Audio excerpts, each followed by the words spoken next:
Yeah, the Eid al-Ittihad celebrations are in full flow as he celebrates the union of the United Arab Emirates. And we do it by speaking to a number of Emirati pioneers coming from a number of different fields. We've spoken all things sport and e-sports. On to our next guest. Our next guest is a prominent Emirati photographer and filmmaker known for her compelling work that explores themes of identity, heritage and cultural transformation right here in the UAE. It's a warm welcome to Lamya Gargash.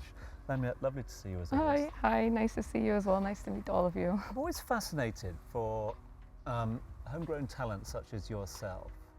And a lot of people talk about the genre of art and how the landscape and the built environment around you becomes a canvas for that expression. Right.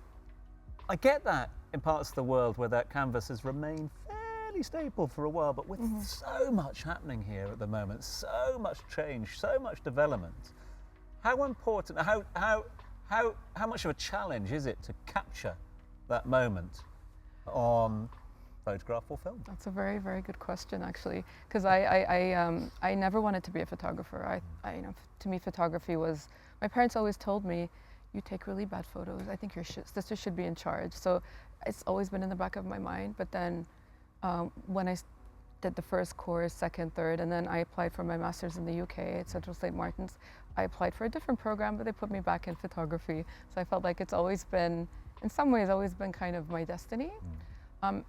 But I kind of went backwards a little. So I'm very much traditional, working with analog, and yeah. So this is the first medium format camera that I bought when I was 22. Wow. She was old then. She's old now, but I use her in every project. So I can't see myself working without her. Yeah. I love the idea of this kind of manual side to it, where it's, it's not instant. My kids keep asking me, like, Mama, can we see the photo? I'm like, no, unfortunately, Mama has to send the films to get processed and then see the scans, because I stopped printing myself. So they just don't understand that concept of having to wait a week, 10 days to see work, whereas I absolutely love it.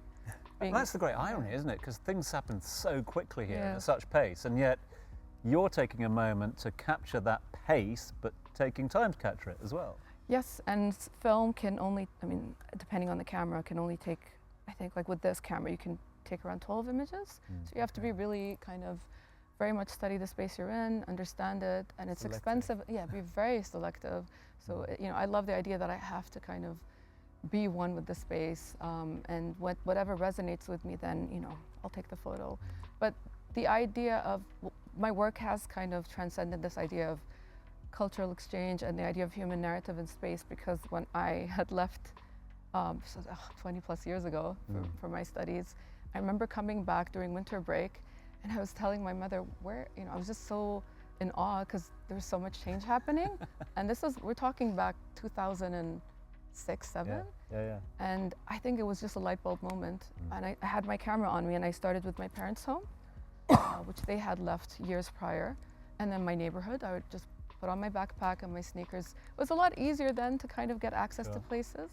But I think instinctively, I just felt like I needed to kind of preserve something through these images. And I've been doing it ever since. Doing that, it's working, it's working. But I've had a lot of people raise their eyebrows, like, why do you do this? Why do you want to take pictures of our home? And it was really hard to access people's homes as well, private spaces. I can imagine. And also, I've seen that you've got your exhibition that's out to be in Maraya Art Center in Sharjah, which also covers a lot of different cities. You've got Dubai, Sharjah, Bath, London as well. So can you please tell us more about that? Yeah, that project actually was 14 years in the making in terms of an idea. Yeah, I believe in things being manifested. So I remember writing something down back in 2012. I wanted to work with this idea of spirituality and integrate this fabric into a space directed by the Qibla compass. I wanted an anchor to the work, and I left it for 14 years, went back to it, and I do believe things happen at the time when they're meant to happen. And I don't know how we pulled it, but we did. But the idea is this fabric, so we've been to the National Portrait Gallery, Royal Academy of Music, we've been to House of Wisdom, we've covered intimate spaces and larger establishments, and lugging around suitcases of fabric, of this golden fabric. and then again walking into a space, studying it, and looking at where the compass decides, and it gives you kind of that basis for the work. And so the idea is that we're all connected. We all have the spiritual yearning for more, and so the study has just been that. I think I've gone through my own journey of the soul, and I wanted to kind of evoke that through integrating this fabric. And hopefully the idea is for it to kind of travel. So the next, we have, I've worked with the UK and UAE because I felt that UK was, very much close to home. So work with my comfort zone and then hopefully expand from there. And the photos are beautiful. I've seen them on your Instagram. Thank you. Stunning. Thank you. So as an artist, National Day, like how does it make you express your work to the culture of the Emirati side of it? My work has always been about home. I think, when I was younger, I as most of us, we rebel, and I went off to the UK, and I spent a whole semester trying to create work that had nothing to do with where I was from. And then I realized that my whole work has been about my home, my upbringing, my experiences. So I always tell people that I meet, or if I do a workshop, you need to be true to yourself and work with what you know, because that's when the work resonates. So my muse is my home. I mean, there's no doubt about it. So I'm very proud. But I also see a different side to the UAE, which is I see the more intimate spaces. I see a lot of the family gatherings. And I think that's what I also wanted to translate visually. There's more to us than just glossiness and beautiful buildings. Well, Lamya, thank you very much for joining us on today's show. Thank you so much for having me. It's been lovely.